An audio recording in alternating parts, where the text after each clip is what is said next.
और इसी बीच एक बड़ी खबर आपको बता दें, ताउते तूफान से जुड़े मुंबई समुद्र हादसे की जांच होगी। पेट्रोलियम और प्राकृतिक गैस मंत्रालय ने जांच समिति गठित की। 3 सदस्यीय उच्च स्तरीय जांच समिति गठित की गई है। समिति 1 महीने के भीतर जांच रिपोर्ट सौंपेगी। मुंबई समुद्र हादसे पर मुंबई पुलिस ने एफआईआर दर्ज किया।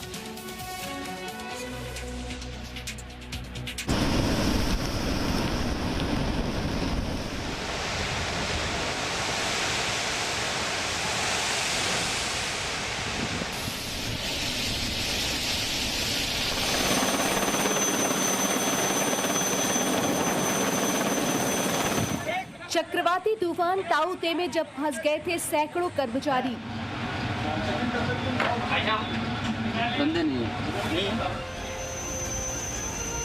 चेतावनी के बावजूद आखिर क्यों नहीं लोगों को पहले ही सुरक्षित स्थान पर भेजा गया?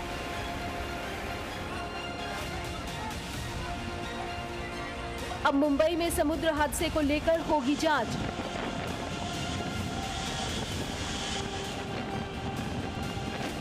जी हां, मुंबई के समुद्र में बीते 2 दिनों में जो हुआ वो बेहद डरावना और खतरनाक था।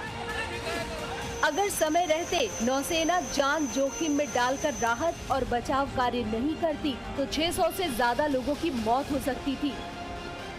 अब इतनी बड़ी लापरवाही की जांच शुरू हो गई है। अरब सागर में चक्रवात तूफान ताउते के आने की चेतावनी मौसम विभाग ने कई दिनों पहले ही जारी कर दी थी। इसके बावजूद ओएनजीसी के कई जहाज जिनमें 600 से अधिक लोग सवार थे, वे चक्रवाती तूफान में फंस गए और इस वजह से कई क्रू मेंबर्स को अपनी जान गंवानी पड़ी। सबसे ज्यादा कर्मचारी बॉम्बे हाई की हीरा ऑयल फील्ड में बार्ज P305 में फंस गए थे। ओएनजीसी के मुताबिक तूफान की जानकारी कॉन्ट्रैक्टर कंपनी को दे दी गई थी, लेकिन बावजूद इसके इस चेतावनी को अनसुना कर दिया गया था। चेतावनी नहीं मिलने की बात को नकारा नहीं जा सकता, क्योंकि कोस्ट गार्ड भी चेतावनी जारी करता है। इस लापरवाही का असर ये हुआ कि 26 लोगों की मौत हो गई, जबकि 49 लोग अभी भी गायब हैं। अच्छी बात ये रही कि भारी कोशिशों के बाद नौसेना ने 186 लोगों को बचा लिया। मुंबई में समुद्र हादसे को लेकर मुंबई पुलिस ने एफआईआर दर्ज किया है। वहीं अब इस मामले में 3 सदस्यीय उच्च स्तरीय जांच समिति गठित कर दी गई है। इस समिति को 1 महीने के भीतर अपनी जांच रिपोर्ट सौंपने को कहा गया है। इस समिति में नौवहन महानिदेशक अमिताभ कुमार, हाइड्रोकार्बन महानिदेशक SC एलदास और रक्षा मंत्री की संयुक्त सचिव नाजली जाफरी शाइन शामिल है।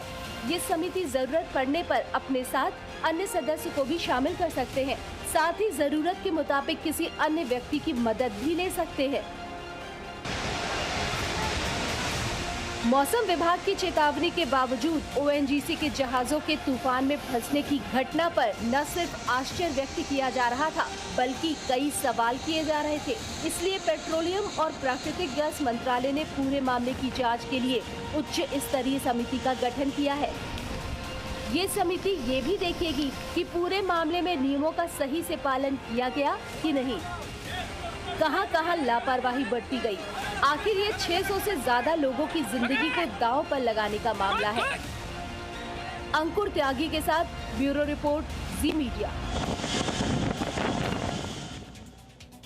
और इसी बीच एक और बड़ी खबर आपको बता दें, इसी से जुड़ी हुई बार्ज P305 से अब तक 186 लोगों को बचाया गया है। बार्ज P305 पर मौजूद 261 लोगों में से 26 की मौत की पुष्टि हो चुकी है। बार्ज P305 पर मौजूद 261 लोगों में से 49 अभी भी लापता हैं। नौसेना के मुताबिक तलाश और बचाव अभियान जारी है।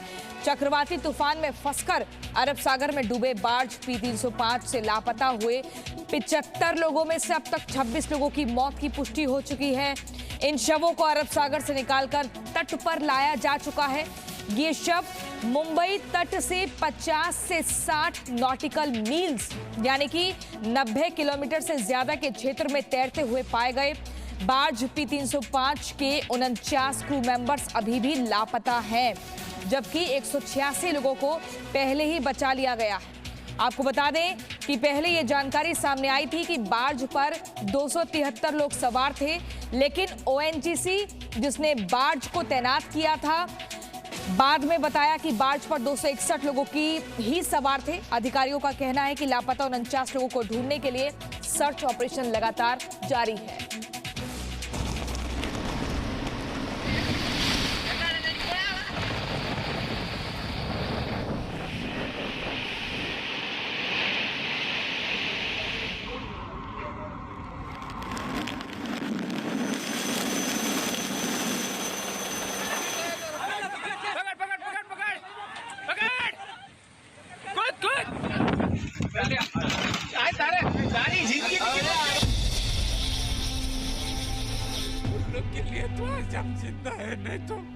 ये आंसू उस दर्द के हैं जिसने मौत को बेहद करीब से देखा है।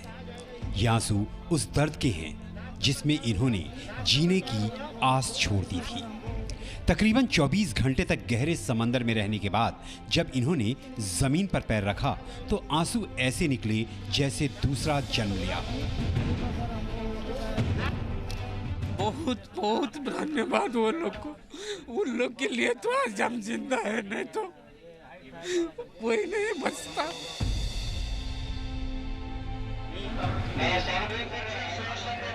नौसेना का नाम लेते ही ये फिर रो पड़ी। आपके बाकी साथियों की स्थिति के बारे में बता पाएंगे कुछ जो अभी वो हमारा जैसा ही स्थिति है सबका।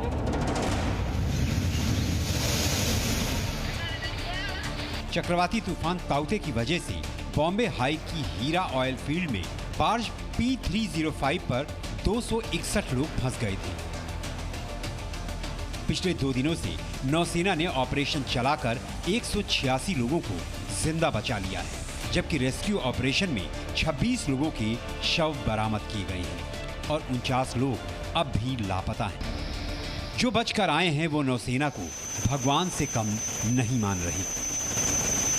अब रेल होने तो हम लोग को जान भी नहीं पाते, तो सही बात है। मुझे कैसा तूफान तो बहुत तेज था, 160-165 के एवरेज में था पानी का लहर, और हवा भी उतना ही तेज था। तीनों पहले बोट में कैसे हालात थे? 14 घंटा। ठीक है जी सर, 14 घंटा पानी थे। 3 दिन पहले से पता थी कि वहाँ पे तूफान आने वाला है, आप लोगों को उस बात से हटाया क्यों नहीं गया था? वो तो कंपनी के ऊपर है ना, कंपनी हटाए तभी वर्कर हट सकता है ना। आपको क्या कहा गया था? आपको कहा गया था? वो कंपनी वाला बोला था साइक्लोन आने वाला है, उसके बाद बार्ज इंचार्ज और कंपनी वालों ने कुछ रीजन नहीं लिया। कंपनी का मालिक कौन कंपनी है? कौन सी कंपनी? मैथ्यू कंपनी है सर। है जी? मैथ्यू कंपनी है। हम लोग टोटल 265-70 लोग थे, 160-65 लोग बचा है, बाकी सब लोग का लापता ही है। बाकी लोग कहाँ पर? बाकी लोग कहाँ गए सर? अभी सभी लोग लापता ही है। सबने जब लाइफ जैकेट पहनी थी तो बाकी के लोग कहाँ गए?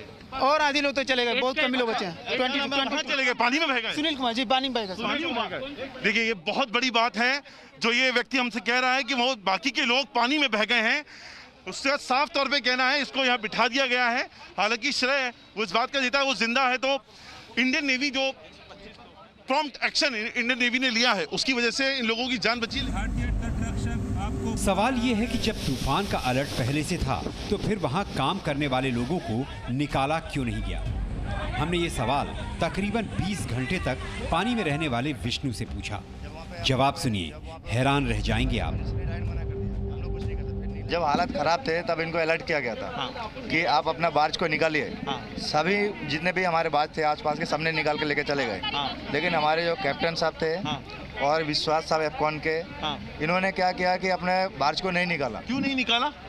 बोल रहे कि हमारा जो बार्ज का जो मतलब जो निकलने वाला है 120 नॉटिकल माइल की दूर से साइक्लोन जा रहा है, और हम लोग का जो है साइक्लोन दूर से जा रहा है, और 48 mm का हमारा रोप है। ओवर कॉन्फिडेंस बोल सकते। ओवर कॉन्फिडेंट थे कि हम अपनी तरफ से सिक्योरिटी के अच्छे इंतजाम करके। हाँ, ओवर कॉन्फिडेंस थे कि हमारे से एक 120 नॉटिकल माइल दूर से जा रहा है तो हमको कोई प्रॉब्लम नहीं होगा, तो इस वजह से ये लोग नहीं निकाला। और जब ये रात को हम वही 17 तारीख को रात को कितने बजे? 16 तारीख को हम लोग रात को हुआ ये एक्सीडेंट हुआ, तो इसके एंकर टूटे, 6 एंकर टूटे। तब इनको मालूम चला कि अब हम लोग बचेंगे नहीं। फिर उन्होंने हेल्प मांगी ONGC से, तो ONGC ने तो बोल दिया डायरेक्ट कि हमने आपको मना किया था तो आप क्यों रुके? आप मतलब आप ये कहना चाह रहे हैं कि ONGC ने मना किया था। कंपनी आपकी एफकॉन है, एफकॉन कंपनी है, और बावजूद उसके ONGC के कहने के बावजूद उन्होंने आप लोगों को 261 लोगों को बार्ज पे रखा। 261 आदमी को वहाँ पे रखा था। विष्णु साफ साफ बता रहे हैं कि जिस निजी कंपनी में वो काम कर रहे थे उसके कैप्टन के ओवर कॉन्फिडेंस की वजह से इतने लोगों की जान मुश्किल में पड़ गई। इसी बार्ज पर फंसे अमित बताते हैं कि पहले कैप्टन ने अलर्ट नहीं माना और जब तूफान आया तो गायब हो गए। नहीं, हम लोग पूरा एक ही ग्रुप बना लिया था 20-22 लोगों का। तो सब ग्रुप में थे। आपको अलर्ट दिया गया था या नहीं दिया गया था? अलर्ट दिया गया तुरंत जब डूबने वाला था ना, तब अलर्ट दिया गया कि अभी लाइफ जैकेट पहनो, बाज डूब रहा है, आपको कूदना पड़ेगा। वो लोग बोला कि नहीं, ज़्यादा बड़ा नहीं है, छोटा है, हो जाए। ये किसने बोला कि ज्यादा बड़ा नहीं है? हमारा जो बाज का इंचार्ज है, उन्होंने बताया था। बाज के इंचार्ज अभी कहाँ पर हैं? वो उनका कोई पता नहीं है, बता रहे अभी। हम लोगों ने भी पता करने की कोशिश की, अभी तक उनका कोई पता नहीं चला। कोई पता नहीं चला है कहाँ नहीं है। अमित कुमार देखिए यहाँ पर आपको पूरी कहानी बयां कर रहे हैं। साफ तौर पे कह रहे थे अमित कुमार कि किस तरीके से उनको ये वाली बात कही गई कि 2-3 दिन पहले जब इस बात का अंदाजा था कि ये तूफान आने वाला है। इसी तूफान में किसी तरह बचे चंदन तो ये भी कहते हैं कि कैप्टन ने बार्ज के तूफान को झेल लेने की बात कही थी, लेकिन ऐसा हुआ नहीं और लोगों को मौत झेलनी पड़ी। फिर डिसाइड हुआ हम लोग वहाँ रहेंगे, हम लोग वो वेदर झेल सकता है, झेल सकता है। तो फिर हम लोग ने वहीं पे रहा। बार्ज पुल आउट हुआ 175। कितने बजे हुआ? 16 तारीख को शाम को 4-5 बजे के आसपास पुल आउट हुआ। हमने बस में सवार कुछ और लोगों से बात की, पूछा कि क्या हुआ था, रात में जब तूफान आया तो मंजर कैसा था। उस समय जब पूरा ठीक होने लगा था, हम लोग उधर से कूद गए, सब कोई कूदा तो चोट लगा। सर बहुत क्रिटिकल सिचुएशन थी, बहुत तूफान था, ऊंचे लहरी थे, बहुत ऊंची लहरी। नेवी ने किस तरीके से बहुत नेवी ने, मैं तो नेवी को सैल्यूट करता हूँ सर। बचकर आए कुछ लोगों से बात की तो ये सबका कहना था कि गलती निजी कंपनी के कमांडर की थी, लेकिन मौत उनके साथियों को मिली। 24 घंटे तक 16-17 तारीख से सर हम लोग 18 तारीख का रिकवरी हम लोग हो गए सुबह के टाइम में। इन्होंने साफ तौर पे एलिगेशंस लगाए हैं कि कैप्टन की गलती है या जो कॉन्ट्रैक्टर की गलती है या जो इंचार्ज है उसकी गलती है। जब पता था तूफान आने वाला है तो जाहिर तौर पर लोगों को वहां से हटा दिया जा सकता था, लेकिन नहीं हटाया गया, उनको वहां रहने के लिए मजबूर किया गया। तब जबकि 100 किलोमीटर प्रति घंटे की रफ्तार से वहां हवाएं चल रही हैं, 10 मीटर ऊंची लहरें चल रही हैं, सी रफ था, और इन तमाम सिचुएशंस के बावजूद बाज पे 261 लोगों को रहने के लिए मजबूर किया गया। दरअसल मुंबई से करीब 35 नॉटिकल माइल्स की दूरी पर अरब सागर में ये ONGC का अनमैन्ड ऑफशोर प्लेटफॉर्म है। यहाँ निजी कंपनी ONGC काम कर रही थी। बार्ज पर 261 लोग मौजूद थे। तूफान का अलर्ट दिया गया था, लेकिन पैसे की लालच में ठेके पर काम करने वाली कंपनी ने बात नहीं मानी और इतना बड़ा हादसा हुआ। हालांकि शुक्र है कि तूफान के बाद नौसेना के 4 INS और कोस्ट गार्ड की टीम ने रेस्क्यू ऑपरेशन चलाया और लोगों की जान बच गई। अगर आप कहेंगे मेरी संख्या के अनुसार पापा 305 के 185 लोग रेस्क्यू हो चुके हैं अभी की अगर हम फिलहाल बात करें। तेज हवा, तेज बारिश और 160 किलोमीटर की तेज हवा और 24 घंटे तक समंदर के अंदर ये लोग सिर्फ इसी उम्मीद में जिंदा थे कि उन्हें कोई बचाने जरूर आएगा। भारतीय नौसैनिकों ने न सिर्फ समंदर में फंसे हुए लोगों को बचाया, बल्कि ये भी संदेश दिया कि समंदर में जब भी तूफान आएगा तो वो कश्ती जरूर निकाल लाएंगे। Ankur Tyagi, Zee media, Mumbai. Presenting B News app available on Google Play and App Store. Download it now.